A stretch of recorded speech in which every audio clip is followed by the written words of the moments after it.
প্রচলিত স্কুলের শিক্ষা ধনী হওয়ার পথে অন্তরায়।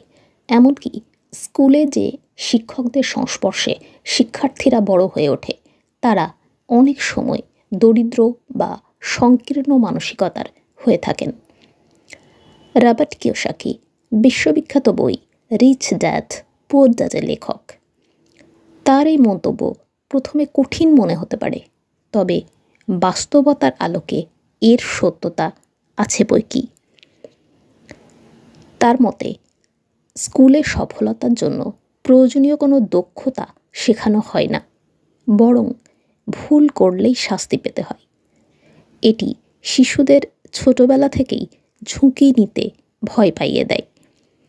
স্কুলের মূল লক্ষ্য হয়ে দাঁড়ায় ঝুঁকিমুক্ত একটি চাকরি জোগাড় করা। শিক্ষকরাও প্রায়শই একই মানসিকতা পোষণ করেন। তারা নিজেরাই ঝুঁকি নেন না এবং নিরাপদ বেতনের ওপর নির্ভর করে জীবন চালান।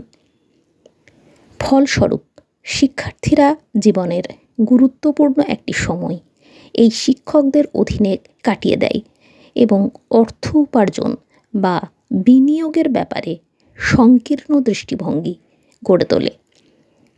উদ্যোক্তা হয়ে বড় কিছু করার বদলে তারা নিরাপদ চাকরি খুঁজে জীবন কাটাতে চায়। এই মানসিকতা এবং শিক্ষার সীমাবদ্ধতা আমাদের এমন এক বাস্তবতায় নিয়ে যায় যেখানে দরিদ্রতা মেনে নিয়ে দৈনন্দিন জীবনকে কোনোভাবে চালিয়ে নেওয়ার জন্য চাকরি করাই প্রধান লক্ষ্য হয়ে দাঁড়ায়।